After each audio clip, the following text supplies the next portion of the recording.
Welcome to Market Pulse by Orestes Capital, your daily briefing on the key market moves, sector trends, and investment themes shaping the day. Today is Monday, August 10th, 2026. We're Elena and Marcus. This episode is brought to you by Bank Atlas, where the risk of every bank is quantified via proprietary grades and analysis. Learn more at bankatlas.com. So, looking at today's proprietary updates, there are three critical themes to set our agenda today for you. Yeah, quite a bit of ground to cover. Right. So first, we're tracking a geopolitical commodity shock originating in the Strait of Hormuz that is rippling across global asset classes. Second, a hawkish repricing in the bond market, despite a surprisingly weak July jobs report driven by aggressive central bank rhetoric. And third, a violent capital rotation beneath the surface of a flat equity market, marked by heavy institutional selling in semiconductors and an aggressive pivot into defensive and cyclical energy names. Understood. That chain reaction from the macro geopolitical level down to the equity layer is exactly what we need to unpack. Yeah, so let's begin with the foundational macro layer, the bond market. We always start here because today's hawkish central bank commentary and, well, those rising yields, they dictate the valuation environment for everything else in the portfolio. Right, and looking at our daily desk data, the 10-year U.S. Treasury yield climbed roughly 6 basis points today, settling at 4.7005%. Which is a huge move for a single session. It is, and this sell-off was catalyzed mostly by Cleveland Fed President Hammack. She stated today that some number of rate hikes may still be needed to hit that 2% inflation target. Even after that weak July payrolls report, it showed a 23,000 job contraction. Yeah, exactly. She's aggressively pushing back against that weak data. Because of that rhetoric, the federal funds futures strip is now pricing a front-loaded tightening cycle. Targeting a 4.0% terminal rate by mid-2027, right? You got it. And this isn't just a domestic phenomenon. Institutional consensus notes a synchronized developed market tightening impulse. Yeah, looking at the board, we're seeing high near-term hike probabilities priced into the Eurozone at 86%, New Zealand is at 93%, and the UK at 22%. So it's a global repricing of the cost of capital. Okay, before we get too deep into the mechanics of the yield curve, let's use our first principles rule here. We're seeing what dealer desks refer to as a bear steepening yield curve today. Right. Can you give a simple real-world explanation of what a bear steepening yield curve actually means for the regular investor? Like, how do rising long end rates mechanically compress the valuations of growth stocks in their portfolio? Sure. So a bear steepener occurs when long-term borrowing costs, like that 10-year yield, rise faster than short-term rates. It's usually driven by sticky inflation fears. Makes sense. So for regular investors, this means future corporate earnings are discounted at a higher rate. Because the risk-free alternative of a government bond is yielding more, it instantly makes expensive tech stocks far less attractive today. Precisely.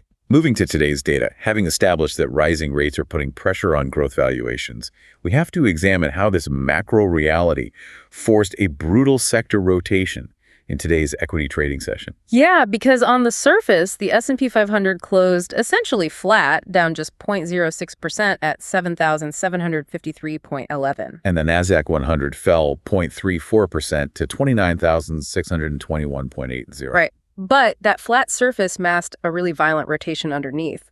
The semiconductor sector saw heavy net selling today. How heavy are you talking? Well, dealer desks noted $3 billion in recent outflows for sector-specific ETFs, even as broad tech products like the QQQ actually saw inflows. And a lot of that semiconductor weakness was sparked by Intel, ticker INTC, right? They announced a massive $15 billion equity offering. Yeah, which caused severe contagion across the hardware space. It dragged Marvell, ticker MRVL, down 4.65%. And we also saw some pretty aggressive pre-earnings de-risking in the optical networking cluster today. Coherent, ticker COHR, plunged 14.24% on institutional pre-earnings selling, pulling down its peers with it. Lumentum, ticker Lili, dropped 8.61%, and Ciena, ticker CIEN, fell 5.99%. But capital wasn't just vanishing from the tech space entirely. While semiconductors bled, we saw a massive bid for what our proprietary updates call the inference economy. Right. The software names tied to data infrastructure. Yeah.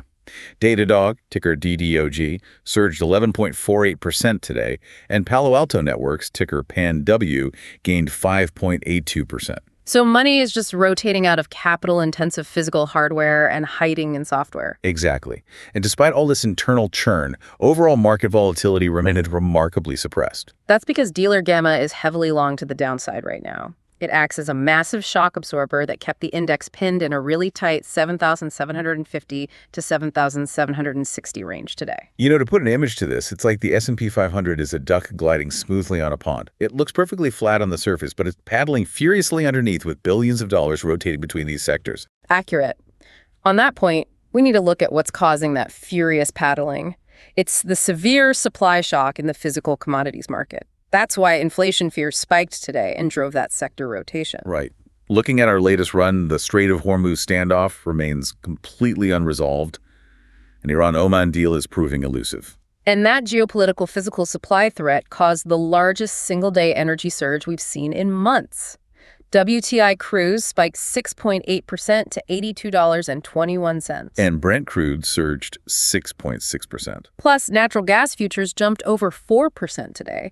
That was due to a potent combination of the Hormuz LNG supply concerns intersecting with hotter weather forecasts, which triggered massive short covering. Because hedge funds were caught off guard and had to aggressively buy back their short position. Exactly. And this crude surge resulted in some really aggressive fundamental institutional buying in energy equities. Like APA Corp, ticker APA, which spiked 9.01% today. Marathon Petroleum, ticker MPC, gained 7.42%. Diamondback Energy, ticker FANG, rose 5.81%, and Valero, ticker VLO, jumped 5.58%. Institutional capital needed a defensive home, and energy equities were it. We also saw precious metals act as a dual hedge today for both CPI anxiety and pure geopolitical risk. Yeah, gold broke its 100-day moving average to close near $4,386.50, up 0.92%. And silver surged 3.31%. Yeah. But, let me push back on this commodity rally for a second. Go ahead. Is this energy spike just a temporary geopolitical fear premium? I mean, a premium that'll vanish the second a diplomatic deal's announced, leaving retail investors holding the bag at the top? Undeniably.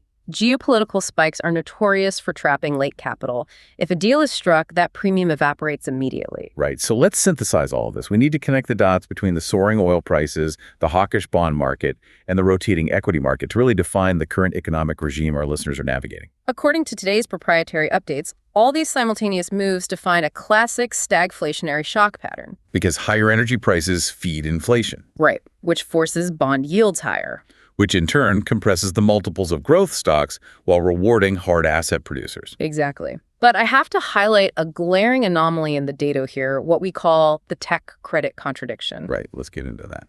Equity markets are projecting hyperscaler AI capital expenditures to exceed $1.1 trillion by 2027. They're pricing tech stocks for perfection.